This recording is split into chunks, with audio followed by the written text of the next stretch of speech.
ылайык 29 беренесине ылайык комитеттердин биргелешкен отуруму өтөт. Бул жерде жогоруда айтылгандай эл аралык иштер, коргоо, коопсуздук жана миграция боюнча комитет, отун энергетикалык комплекс жер казынасын пайдалануу жана өнөр жай саясаты боюнча комитет, конституциялык мыйзамдар, мамлекеттик түзүлүш, сот укук маселелери жана жогорку кеңештин регламенти боюнча комитет, агрардык саясат, суу ресурстары, экология жана регионалдык саясат боюнча комитет, укук тартиби, кылмыштуулук менен күрөшүү жана коррупцияга каршы аракеттенүү боюнча комитет, ошондой эле транспорт, коммуникациялар, архитектура жана курулуш боюнча комитет. Урматтуу депутаттар, күн тартибинде 3 маселе мыйзам долбоору макулдашууга келген. Аталган макулдашууну бизге келген материалга ылайык жабык түрүндө кароо боюнча сунуш келген. Кагаз түрүндө, бирок биз аны добушка коюп чечип алышыбыз керек. Ошого урматтуу Камчы Кыдыршаевич, аталган маселени биз ачык же жабык кароого сиз өзүңүз айтып койсоңуз, ошого карата биз алып барсак. Азыр. Бул жерде 3 маселе, урматтуу депутаттар.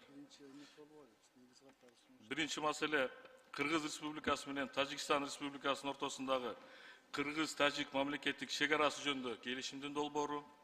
Экинчи маселе Кыргыз Республикасы менен Тажикстан Республикасынын ортосундагы автомобиль жолдорун куруу жана пайдалануу, автомобиль жолдорунун кесилишин жабдуу жана пайдалануу жөнүндө макулдашуунун долбоору.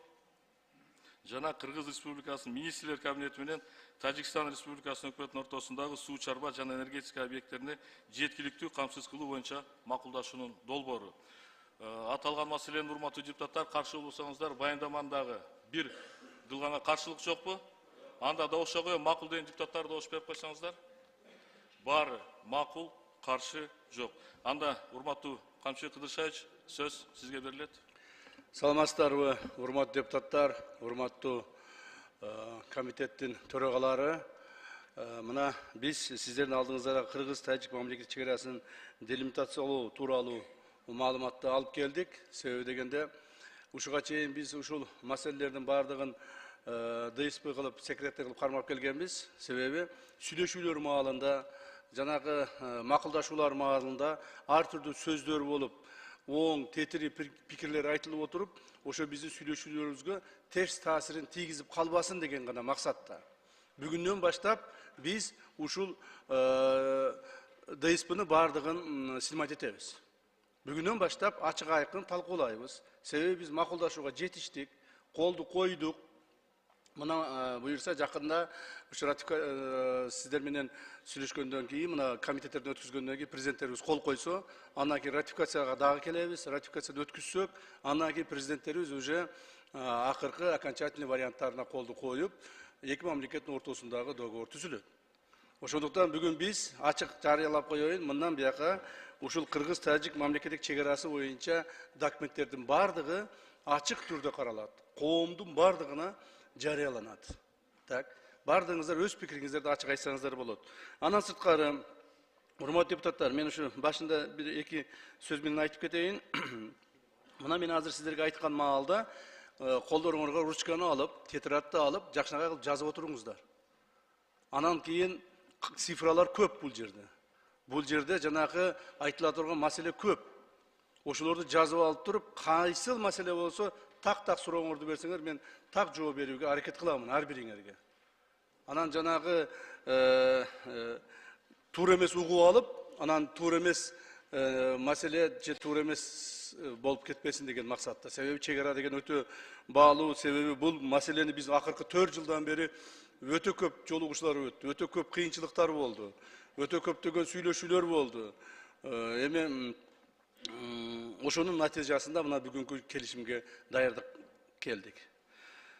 Урматтуу депутаттар, урматтуу комитет төрагалары, Кыргыз-Тажик мамлекеттик чек арасын делимитациялоо жана демаркациялоо боюнча жумуштары 2002 жылдын декабрь айында башталган. Сүйлөшүүлөрдүн жүрүшүндө Кыргыз Республикасы менен Тажикстан Республикасынын өкмөттүк делегациялары 45 протоколго, топографиялык жумушчу топтору 86 жана укуктук маселелер боюнча жумушчу топтору 25 протоколго кол коюшкан. Kırgız Respublikası менен Тажик Республикасынын ортосундагы мамлекеттик чегаранын жалпы узундугу 1006,84 километрди түзөт. Анын ичинен 519,9 километр чегара сызыгы 2011 жылга чейин такталып, жазылып, өкмөттүк делегациялар тарабынан бекитилген. Ал эми калган 486,194 километр тилкеси акыркы 3 жылдын ичинде такталды. Белгилеп кетсек, 2011 жылы бекитилген 519,9 километр чегара тилкеси боюнча Тажик тарап Кыргыз-Тажик мамлекеттик чегаранын арасы жөнүндө келишимге кол коюуну сунуштап, тиешелүү материалдарды даярдаган. Бирок Кыргыз тарап Кыргыз-Тажик чегарасы толугу менен такталып жазылганга чейин келишимге кол коюуга макул болгон эмес.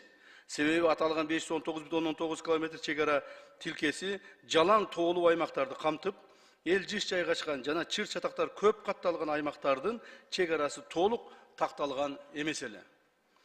Эки тараптуу сүйлөшүүлөр башталган мезгилден тартып эле Тажик тарап чегараны тактоодо 1924-1927 жылкы материалдар менен иштөөнү карманып келген. Ал эми Кыргыз тарап 1991 жылдын 8 декабрындагы көз карандысыз мамлекеттик сериктештигинин түзүү жөнүндөгү келишимди, 1991 жылдын 21 декабрындагы Алмата декларациясын жана КМШ мамлекеттеринин эгемендүүлүктү сактоо, аймактык бүтүндүк жана чегараларды кол тийбестиги тууралуу Москва декларациясына негиз кылып, Кыргыз-Тажик чегарасын жазууну сунуштаган. То есть эки мамлекет эки түрдүү документтер менен тактоону сунуштап келишкен. Мындан улам тараптар чегараны калган бөлүгүн тактоодо бирдиктүү чечимге келе албастан, сүйлөшүүлөрдүн кийинки 10 жыл аралыгында 2011-2021 жылга чейин 1 метр чекара тилкеси тактай алышкан эмес. 2021 жылдын тартып эки мамлекеттик өкмөттүк делегациялары чегараны тактоо иштерин жигердүү улантып, талаа изилдөө жана камералдык жумуштарды жүргүзүүнүн натыйжасында төмөнгөдөй жыйынтыкка жетиштик. То есть биз в конце концов бир эмеге жыйынтыкка келдик, что биз жанагы 1924-27 жылкы карталар менен эмес, 1991 жылы кабыл алынган азыркы биздин жашап турган чегараларыбыз боюнча тактоолорду баштадык. Ушуга экинчи тарап макул болду. Эми кабыл алынган чечимдердин бардыгын мен бир тараптуу деп айта албаймын. Себеби дегенде бир тараптуу мамлекеттик чегара эч качан чечилбейт. Эки тараптын тең кызыкчылыгын карадык. Бир тараптуу кызыкчылык менен чечилген мамлекеттик чегара эч качан жакшылык алып келбейт. Себеби экинчи тарап дагы ыраазы болуш керек. Эки тарап тең бири-бирине ыраазы болгон күндө гана тынчтык орнойт, түбөлүк тынчтык келет деген ушундай принциптерди биз кармандык. Ошондуктан Тажик тарап менен дагы биз өтө тыгыз байланышып иштеп, алар бизге кайсыл керектүү жерлеринде бизге мындай уступка кылып берип атышты. Биз аларга керектүү жерлеринде аларга ыңгайлуу болгон нерселерди биз аларга уступка кылып берип аттык. Ошентип отуруп акыры келишим түзүлдү. Ошондуктан мына негизги маселелерди мен айтып өтөйүн, ушуларды карап коюңуздар. Биринчи, Лейлек району боюнча мамлекеттик чегара сызыгынын өтүүсүн жөнгө салууда Тажик Республикасынын Кайрагач участогунан Кыргыз Республикасына пайдасына 155 га жерлер жана 35 га Кайрагач анклавынын жерлери алынды. Жалпы аянты 190 га. Муну лейлектиктер, баткендиктер жакшы түшүнүшөт. Ордуна Кыргыз Республикасынын Саада 21 гектар, Разака участогы 23,5 гектар, Селкан 4 гектар, Майты 7 гектар, Пролетарск 12,5 гектар, Улакжай 15 гектар, Акарык 7 гектар участоктарынан жалпы 90 га жана Баткен районунун Карабак участогунан 65 гектар берилди. Бардыгы 155 гектар берилди. То есть ошондой эле Тажик Республикасынын Кайрагач анклавынын ордуна Майты участогунан 35 га жер берилди. Жалпы берилген аянт 190 га. Биз алардан 190 алдык, 190 бердик. Баягы аралашып кеткен жерлер. Мына лейлектиктер билет, мына Бактияр Калпаев олтурат. Бул жерде жанагы эже бар эле, мына Камила Абдрахманова отурат. Дагы бул жерде Нургүл бар эле. Ушулар жакшы билесиңер. Баягы Селкананы, Кулундун ылдыйын Селканан. Ошо Селкананын каналын ылдыйындагы биздин турган жерлердин баарын бердик. Майда чүйдө 2 гектар, 3 гектар, 5 гектар, 9 гектар деген жерлерин баарын бердик тагын. Биздин жерибизде турган булардын чоң жерлерин биз алдык. Так, то есть алмашып алдык. Бирок бул жерде айта кетиш керек, Пролетарск 12,5 гектар дегенде кайсыл жер деп айтып жүрбөңүздөр. Бул баягы Худжен Пролетарск шаары беле? Пролетарск шаарынын ортосунда мурда ошол Союз маалында бизде баягы сельхозхимия деген бир сельхозтехника деген бир организация болгон. Ошонун 12,5 гектар жери болгон. Бирок биз ошол эле маалда Раматылык Баяман Эркинбаев алып аны бирөөгө сатып жиберген экен ошол эле маалдачы. Бирок биз ошону кайра добиваться этип, талашып жүрүп, жок, бул сатып жиберген күндө дагы биздин жерибиз. Алардын Пролетарск шаарынын ортосунда болсо дагы 12,5 гектар жер биздики деп отуруп, кайра өзүбүзгө алып, зачетка алдык өзүбүзгө. Так, аны унчукпай койсоң деле эч кимди эле көрмөк эмес, эч кимди эле билмек эмес, бирок биз аны алдык кайрадан. Муну дагы көптөгөн айлар талашып олтуруп. Андан кийин мына бул Ак Арыктын ылдыйында, Ак Арыкты билесиз, Камил Абдрахман жакшы билет. Ак Арыктын ылдыйында 7 гектар жерибиз бар эле. Ал жерге биз эч качан барчу эмеспиз, аны дагы ушу тажиктер ар дайым колдонуп келген. Ал жака биздикилер колдонгон эмеспиз, барган да эмеспиз. Бирок ошону дагы биздин жерибиз бул жерде кайрадан алып, өзүбүзгө зачет кылдык. Так. Ошентип 190 гектар жерди биз аларга бердик, 190 гектар жерди алдык. Так. Бул Лейлек районунан 1991-жылдагы чек ара сызыгы Худжант Арка Канибадам автожолунун тең ортосунан өткөндүгүнө байланыштуу тажик тараптын сунушу менен бул автожол толугу менен жана Достук жайма базары 3 гектар жер кошуна тарапка калтырылып жазылды. Бул калтырылып жазылган жерлердин аянты 12 гектарды түздү. То есть жолдун ортосу биздин чек ара тараптан жана баягы базар. Ар дайым баягы жаңжал болгондо күйүп кете турган, алар тарапта жолдун аркы бетине турган 3 гектар Достук базары бар эле. Билесиз, Камил эже?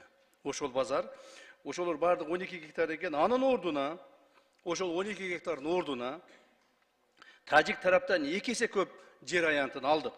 Башкача айтканда, Лаккон участогунан 25 га сугат жер кыргыз тараптын пайдасына алынды. Эмне үчүн?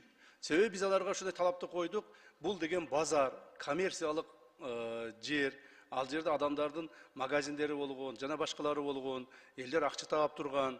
Бул бир. Экинчиден жол деген бул өзөк. Жол негизги мындай бир чоң нерсе, бул жөн эле аянт эмес деп ушундай убедить этип отуруп, алардан 2 эсе көп жер аянтын алдык, 25 гектарды.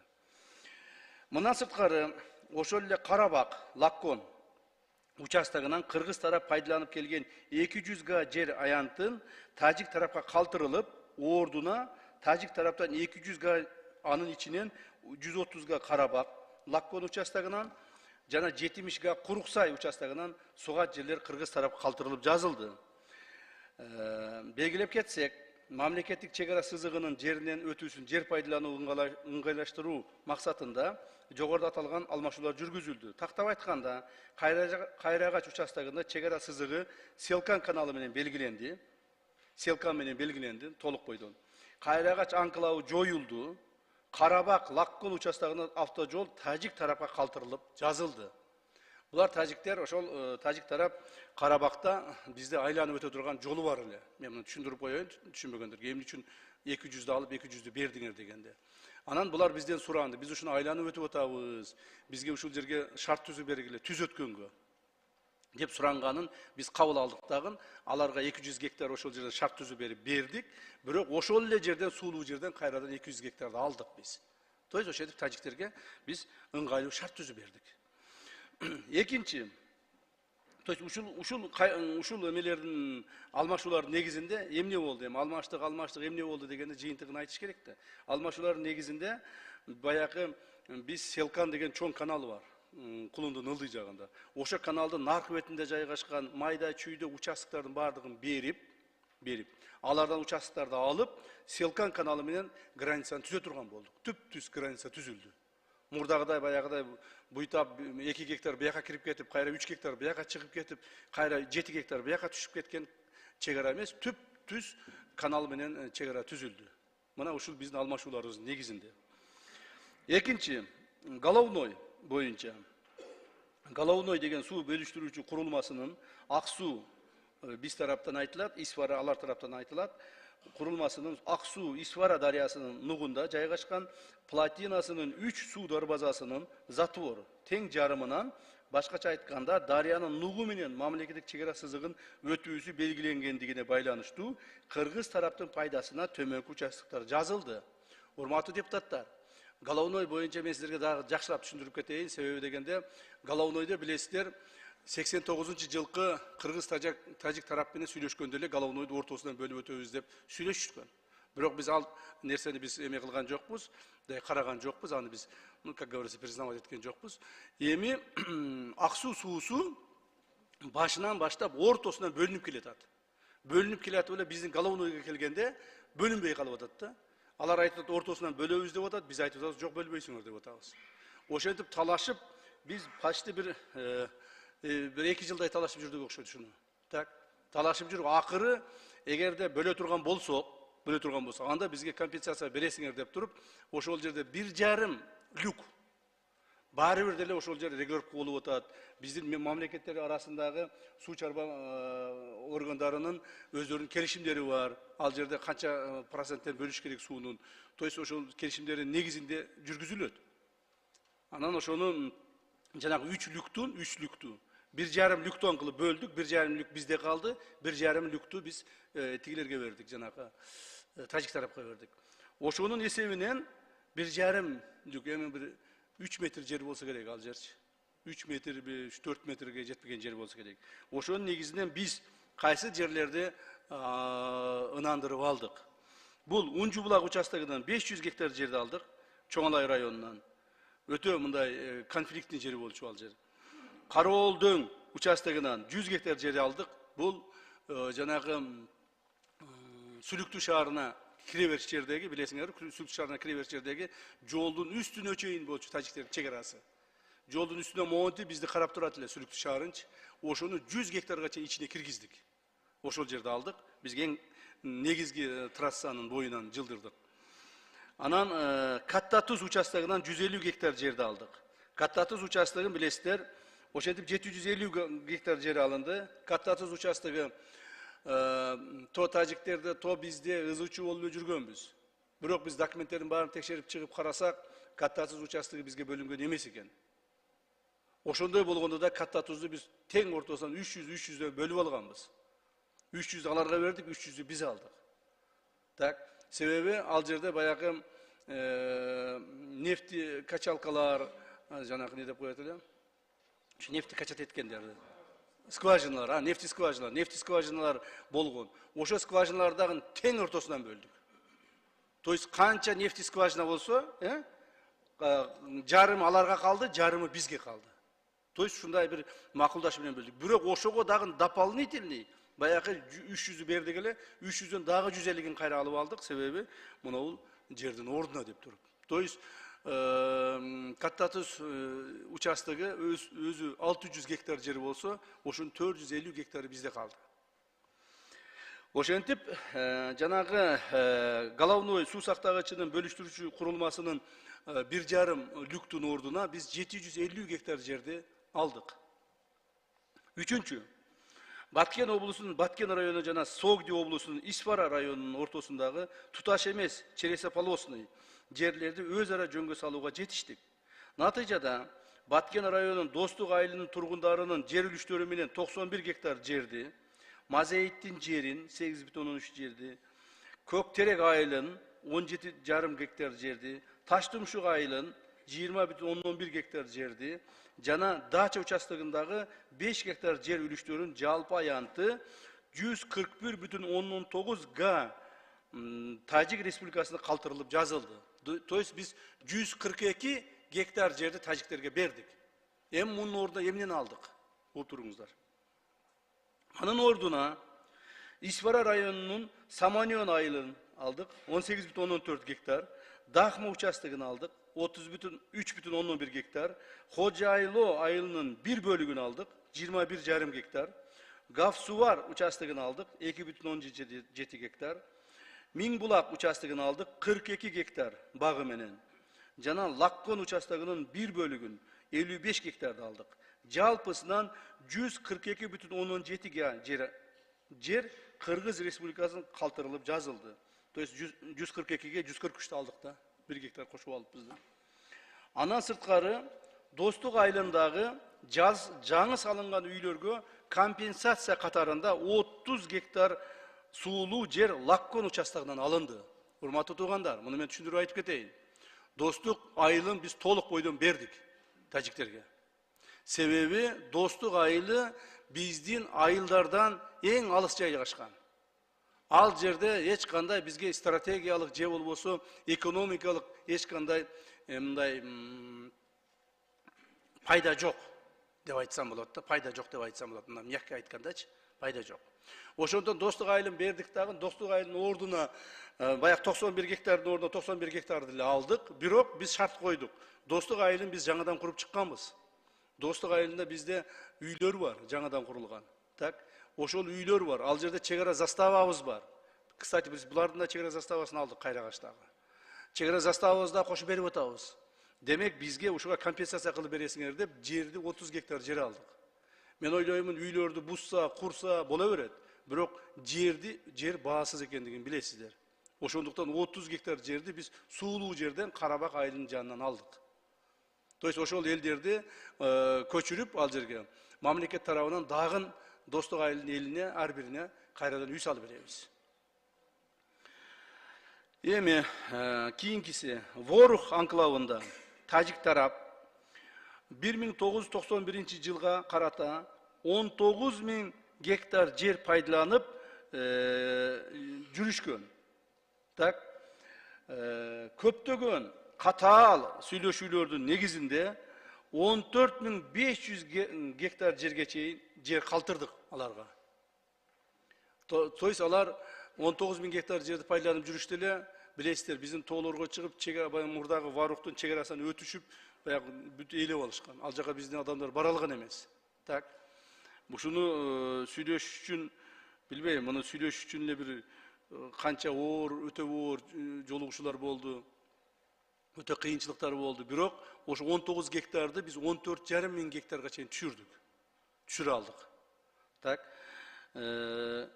Андан сырткары Варух анклавынын айланасынан Тажик тарапка 1000 гектар Тажик тараптын суранычы боюнча 1000 гектар жайыт жер берилди. Анын ордуна Чоңалай районунун Караган Сай участогунан Тажик тараптан 1000 гектар жер жайыт алынды. Билесиздер, ошол Тажик тарап бизден суранып атат. Биздин Варухта адамдар көбөйүп кетти. Эми азыр граница аныкталгандан кийин биз дальше өтө албайбыз. Дальше мурдагыдай пайдалана албайбыз. Ошондуктан биз малыбызды бакканга ушул жерден бергиледе бир 5000 гектар жер сураган. Ачык айтып коеюн, 5000 гектар жер сураган. Биз аны 5000 гектар бере албайбыз Варухтун тегерегинен. Анда Варух өтө эле чоңоюп кетет деп туруп, 1000 гектар жер бердик. Жайыт жер бердик малдарын бакканга. Бирок ошо 1000 гектарды кайра биз мына Чоңалайдын Караган Сай деген жайыты бар. Чоңалайлыктар жакшы билет, ажеке отурат, жакшы билесиз. Ошол Сулайманов бар эле бул жерде, мына сиз дагы жакшы билесиз, Чоңалайдансыз. Караган Сайдан 1000 гектар жерди кайрадан булардан жайыт кылып алдык. Ошондо бул 1000 гектар жер алдык. Анын баягы вагон койгон жерди билесиңер да. Былтыр мындан бери 2-3 жыл мурда вагон коюп, анан зычуу болуп, мен вертолет менен барып, 2 вертолет менен учуп кетип ады. Бир вертолетубуз жанагы авария болуп, талкаланып. Анын ичинде мына Назирбек Нарматовичтер бар дагы, Кудай сактап түрүү калыптыр, мына жаныңарда отурат. Ошентип жүрүп барып ызычуу болгонбуз. Анан ошентип вагондорун алдырганбыз, билесиздерби? Ошол жердеги, ошо вагон турган жерди, 300 гектар жерди алдык кайрадан. Так, ошол жерди алдык. Баягы көпүрө бар эле, билесиңерби? Көпүрө бар. Ошол жерде баягы Караган Сайга өткөн көпүрө, жанагы эменин ылдыйындагы эле кайсыл жерде баягы чет булак беле жок. Унжу булактын ылдый жагында көпүрө бар эле. Ошо көпүрө булар тарапка өтүп кеткен болчу. Анан чоң алажактар бизге жаңы көпүрө салып бергиле деп мен МЧС'ти апарып жаңы көпүрө салууга даярданып атканбыз. Эми ошо көпүрө биз тарапта калды. Жаңы көпүрө салыштын кереги жок. Ошол көпүрө менен эле ошо жайлоого бара беребиз. Жайлоолор биздики болду. Кудай буйрса ошол жерде Чоң Алай районунун жашоочуларына өтө жакшы шарт түзүлдү деп эсептеймин. Так, төртүнчү тараптардын макулдашуусу негизинде узундугу 3425 метрди, туурасы 40 метрди түзгөн Дача Капчыгай, Ходжалуу Ворух жана узундугу 3241 метрди, туурасы 40 метрди түзгөн Миңөрүк Самаркандек, Ариона Шүристон бейтарап нейтральный статустагы автожолдордун куруу жана пайдалануу. Ошондой эле Ош Раззаков жана Исфара Варух жолдорунун кесилишиндеги 4 көчө жолун узундугу 253,74 метр бейтарап статуска пайдалануу боюнча мамлекеттер аралык келишим түзүлүүдө. Көпүрө билесиздер, ошол жерде көпүрө бар, баягы 275 деп аталып калып кетти да, эмес азыр 253 чыкты алчы. Көпүрө биз тарапта калды. Ошо көпүрөнү эле макулдашуу үчүн, бир эле көпүрөнү макулдашуу үчүн биз 6 ай жүрдүк. Себеби алар көпүрөгө жерди алар бөлүп берген экен убагында. А көпүрөнү биз салган экенбиз. Ошо бир 20 метрдик көпүрөнү макулдаш үчүн 6 ай биздин сүйлөшүүлөрүбүз токтоп калды. Бирок ошондой болсо дагы акыры жүрүп ошо көпүрөнү өз тарапка алдык. Себеби ал көпүрө бизге стратегиялык жагынан өтө маанилүү. Биздин Лейлек районунун бардык район адамдар, Баткен район адамдары, ошол жерде эле Баткен район тегерегиндеги адамдардын бардыгы ошол көпүрө аркылуу өтөт. Ошондуктан биз ал көпүрөнү өзүбүз тарапка алып калдык. Эми бул жерде мен түшүндүрүү иретинде айтып өтөйүн. 4 көчө, баягы эле ызычуу болгон 4 көчө. Ошол 4 көчө нейтралдык статуска ээ болду. Ортодогу полотно жолу 10 метр, эки жагынан 10 метрден 15 метрден, эки жагынан 15 метрден полоса безопасности кылып 40 метр жол нейтральный статус болду. То есть ал жер тажиктердики дагы эмес, кыргыздардыкы да эмес. Ал жерде биз эки тараптын өзү ошо эл аралык келишимдерде ошондой нейтралдык статус деген маселе бар экен, ошентип колдоно беребиз. Эми баягы менин жолум деп бирөө келип 4 көчөнүн ортосуна келип тосуп ала албайт. 4 көчөгө чейин бардык коопсуздуктар каралды. Так, 4 көчө маселеси ушу менен чечилди, Кудай кааласа. Эми айтарга сөз көп, кийинчерээк айтам бул боюнчачы. Азыр айтып берсем дагы бир нерсе болуп жүрбөсүн. 4 көчө боюнча айтарга сөз көп. Ушуга чейинки биздин чиновниктердин, биздин мамлекеттик чоң жетекчилердин жасап келген иштери чыккынчылык болгондугун мен дагы бир жолу айтып келейин. 4 көчө боюнча. Мен муну кийин силерге жакшырап түшүндүрүп айтып берем. Так, андан сырткары мында Дача Капчыгай автожолун тажик тарап куруп пайдаланат. Өздөрү куруп, өздөрү пайдаланат. Ал эми Миңөрүк Самаркандек автожолун кыргыз тарап куруп пайдаланат. 4 көчө жолун тараптар биргеликте талаптарга ылайык, талаптарга ыңгайлаштырып, биргеликте пайдаланат. То есть биз Миңөрүк Самаркандек жолун өзүбүз куруп, өзүбүз пайдаланабыз. 3200-3300 метрди. 3400 метр Дача Капчыгайды тажик тарап өздөрү куруп, өздөрү пайдаланат. Жолдорду кандай куруу тартиптерин дагы, жолдор кандай тосмолор менен курулуш керек, эмне болуш керек, бардыгын биз мына Министерство транспорта, эки министерство макулдашып алдыңар. Туурабы? Кандай министерство? Турмуз. Туурабы? Ошо отурмуз. Так. Ушинтип жолдор маселесин биз тажик тарап менен тынчтык мамиледе эки тараптуу кылып чечтик. Эч кандай бир тараптуу бир жака ооп кеткен жолдор чечилген жок. Бул боюнча да айта турган сөздөр бар, кийинчерээк айтам дагы. Иш бүтө берсин. Аталган жолдорду куруу менен Лейлек районуна жана Сүлүктүү шаарына транспорттук каттамдарга шарттар жакшырып калды. Тактап айтканда, Миңөрүк Самаркандек автожолу ишке берилгенден кийин Баткен Разаков багыты 30 км жакын каттамдын узундугу кыскарат. Жарандарга эл аралык келишимдин негизин тоскоолдуксуз каттоого мүмкүнчүлүк жаралат. Ошол эле учурда бул багытта 4 көчө жолунда толук бойдон пайдалана беребиз. То есть биз баягы Миңөрүк Самаркандыкты пайдаланып өтүп кетсек бола берет. Баягы тажиктердин жери менен 3200 метр жерди айланып барып туруп баягы 4 көчө менен өтүп кетсек да бола берет. То есть биз тараптан 2 чоң шарт түзүлдү Лейлек районунун жашоочуларына, айрыкча Лейлек районунун жашоочуларына. Мурдагыдай коркунучтардын бардыгы алдым салынды. Мындан ары Кудай буйрса эч кандай коркунуч болбойт. Жанагы сыртта калып кетебиз, анклакста калып кетебиз, тияк бияк деген коркунучтар бар эле го. Ошолордун бардыгы алынды. Эч кандай андай нерсе болбойт. Андан сырткары Лейлек районунун Кулунду айыл аймагынын Сай участогундагы Кулунду максат авто жолун кыргыз тарап тоскоолдуксуз пайдаланууга макулдашылды. Бул деген баягы мындай ылдыйга түшүп туруп чыккан жол бар го. Сиз жакшы билесизчи. Ошол жер Сай деген участок болчу. Тажик тарап менен ошол жерде талашып тытышып эле мына бүгүнкү күнгө чейин асфальт кыла албай атабыз.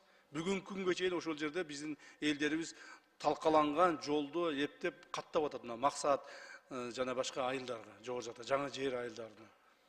Эми ошол жерде азыр макулдашылдык, толук бойдон пайдаланабыз, эч кандай тоскоолдук болбойт. Азыр өзүбүз асфальтты жасайбыз, жолдорду жасап, сонун кылып элдерге пайдаланууга беребиз. То есть тоже мүмкүнчүлүк түзүлүп калды. Бул дагы биздин келишимде, кстати, каралган. Бул жөн сөз менен эмес. Мунун бардыгы мына автожолдорду пайдалануу боюнча келишимде ошолор каралган. Ошолорго кол коюлат. Эртең сиздерден ратификациядан өтөт ошол Кудай кааласа. 5. Кыргыз-Тажик мамлекеттик чек арасын делимитациялоонун жыйынтыгы менен чек аранын сыртында экинчи тарапта жайгашып калган тараптардын суу чарба жана энергетика объектилерине болгон менчик укуктарына таануу жана мындай объектилерди эксплуатациялоо үчүн тараптардын адистеринин тоскоолдуксуз кирүүсүнө шарт түзүү маселелери өзүнчө өкмөттөр аралык келишим менен жөнгө салынат. Урматтуу депутаттар, Советтер Союзунун катарында биз жашап келгенбиз. Ошол коңшу тажик тарап менен биргеликте курулган, биргеликте же алар тараптан курулган, же биз тараптан курулган суу тосмолору бар, суу сактагычтары бар, жанагы насостору бар. Ошолордун бардыгына жанагы тоскоолдуксуз, шартсыз кирип чыгуу маселелерин дагы биз өзүнчө макулдашууга киргиздик. Өзүнчө өкмөттөр аралык макулдашууга киргиздик. То есть ал жерлердин территориясын аныктадык.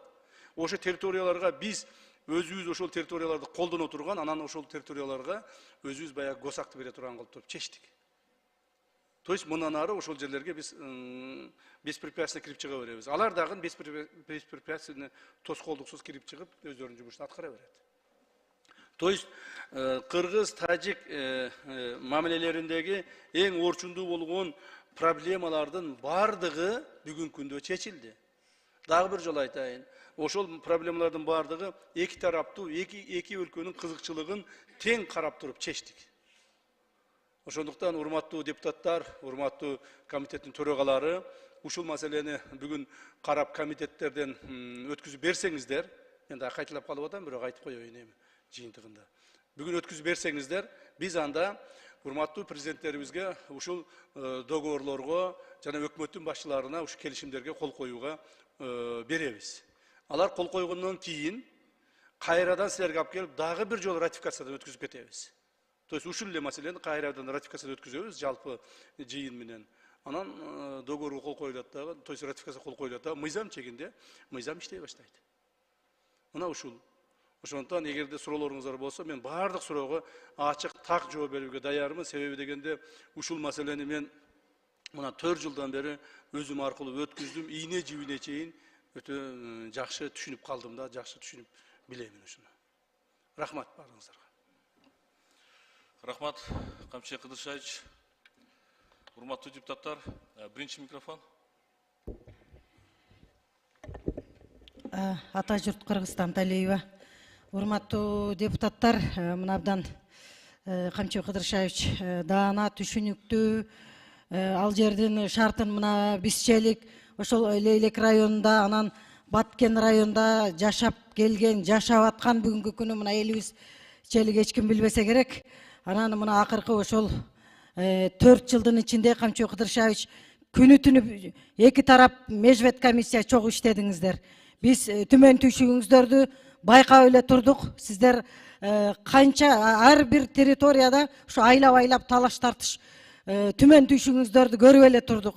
Керек болсо мына кырсыктарга учураган учурларыңыздарды да байкап турдук да.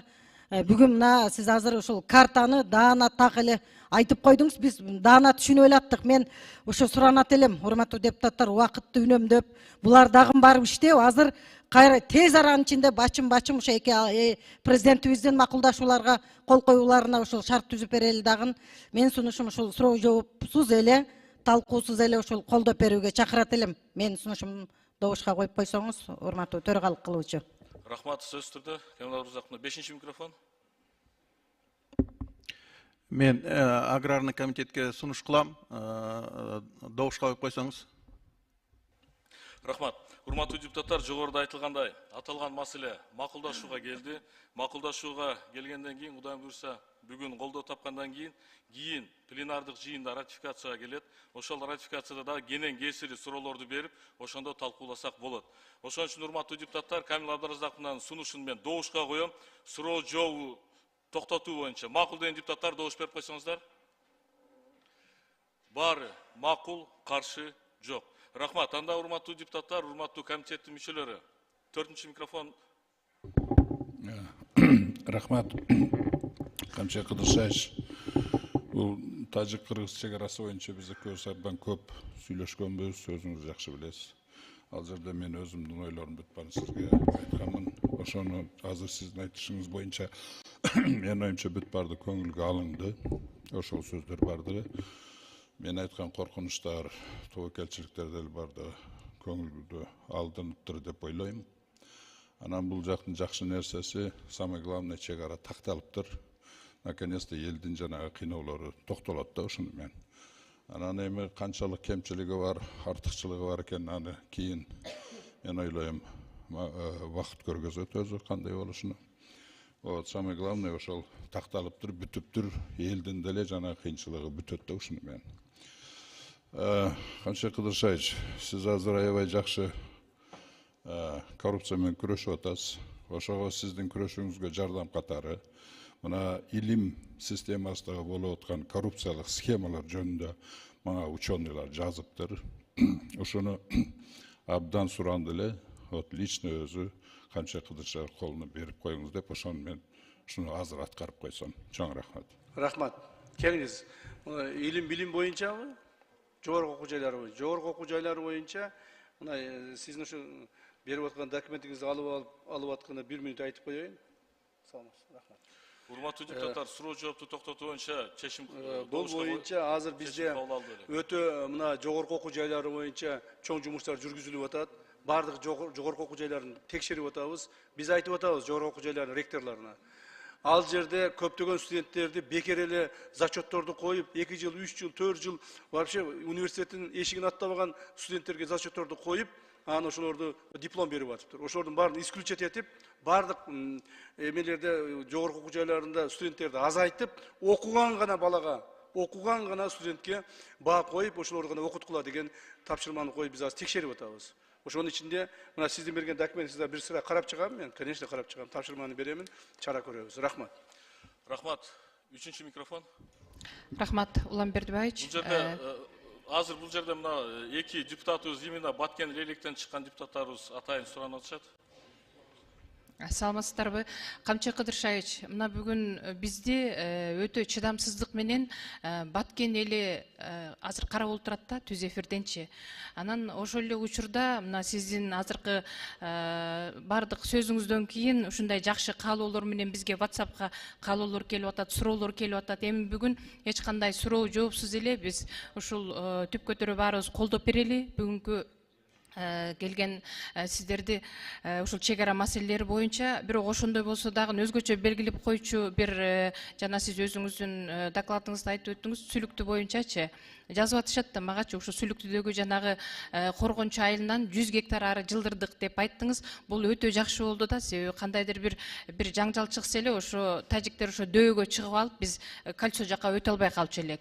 Бул аябай жакшы бир чечим болуптур. Андан башка дагы бир канча ошол сиздин докладыңыздан кийин бир канча суроолорду, бир канча моменттерди айтып отушат. Булардын бардыгын эми кийинки ратификацияга келгенде берели сизге. Негизи мына ушунча чоң эмгек жасалыптыр, чек ара чечилди. Бул демек биздин келечекте элибиздин ынтымагына болгон бир чоң гарант. Сиздердин ушул жасаган эмгектериңиздерге эл өкүлү катары Лейлек элдин атынан чоң ыраазычылык билдирип коеюн. Мындан ары дагы дайыма иштериңиздерде ийгилик болсун, элдин батасы тийсин. Рахмат. Рахмат, 5-ші микрофон. Камчыбек Кыдыршаевич, мына чек ара болсо биз үчүн өтө оор маселе болчу. Өзүңүз ошо бийликке келгенче эле ошо жерде жүрүп, элдин ичинде жүрүп, аябай жакшы билесиз. Көптөгөн ошо жерде үйлөр өрттөнгөндө өзүңүз барып, окуялар болгондо барып жүрдүңүз, бийликке келгенче эле. Мына бүгүн тарыхый окуя болуп отурат. Сиз өзүңүз бийликке келип, ошо маселени аягына чыгарып атасыз. Ошол эле убакта мына айтып, эки негизги маселени айтып кетким келет. Миң өрүк Самаркандек жолу бул 4 көчөгө альтернативалык болуп жаңы салынып аткандыгы, ошол эле убакта Варуктун территориясы 19 миңден 14 миңге чейин кыскаргандыгы бул аябай жакшы жаңылык. Ишиңиздерге ийгиликтерди каалаймын. Бул бүгүнкү күндө чындап эле тарыхый окуя болуп турат. Бир убакта биздин ушу Баткенели чек аранын чечилишине ишенбей калган болчу. Бирок чоң эрикти алып, ушундай жоопкерчиликти алып, ушундай алып келип атасыздар. Сиздерге ишиңиздерге ийгиликти каалайбыз. Чоң рахмат. Урматтуу депутаттар, биз бая добуш бердик. Бул жерде комитеттин отуруму болуп атат. Азыркы аталган мыйзам долбоору макулдашууга келди. Биз азыр макулдашууну добушка коёмун. Макулдашууну койгондон кийин, урматтуу депутаттар, аталган маселе ратификацияга келет. Ошондо кенен кесири суроолорду берсек болот. Биз эми бая добуш менен чечтик, ошол боюнча кетсек, урматтуу депутаттар. Туура түшүнүңүздөр. Анда, урматтуу депутаттар, мен комитеттин кошулган отурумунун добушка коёмун. Кулак салып турсаңыздар, биринчи маселе. Кыргыз Республикасы менен Тажикстан Республикасынын ортосундагы Кыргыз-Тажик мамлекеттик чек арасы жөнүндө келишимдин долбоору макулдашууга киргизилет. Демилгечи министрлер кабинетинин төрагасынын орун басары. Урматтуу депутаттар, макул деген депутаттар, добуш берип койсоңуздар. Баары макул, каршы жок. Рахмат. Кийинки маселе. Кыргыз Республикасы менен Тажикстан Республикасынын ортосундагы автомобиль жолдорун куруу жана пайдалануу, автомобиль жолдорунун кесилишин жабдуу жана пайдалануу жөнүндө макулдашуунун долбоору макулдашууга киргизилет. Урматтуу депутаттар, макул деген депутаттар, добуш берип койсоңуздар. Баары макул, каршы жок. Кийинки маселе, үчүнчү маселе, урматтуу депутаттар, Кыргыз Республикасынын министрлер кабинети менен Тажикстан Республикасынын өкмөтүнүн ортосундагы суу чарба жана энергетика объекттерин жеткиликтүү камсыз кылуу боюнча макулдашуунун долбоору макулдашууга киргизилет. Урматтуу депутаттар, макул деген депутаттар, добуш берип койсоңуздар. Баары макул, каршы жок. Рахмат. Урматтуу Камчыбек Кыдыршаевич, аталган маселени биргелешкен комитетте толугу менен биздин депутаттар колдоп беришти. Сиздердин иштериңиздерге ийгилик, чындыгында аябай оор жумуш болду. Ошонун жыйынтыгында мына келип отурабыз. Сизге ыраазычылык билдиребиз. Рахмат, урматтуу депутаттар. Рахмат, урматтуу депутаттар. Рахмат. Кошмо жыйындын отуруму бүттү. Рахмат.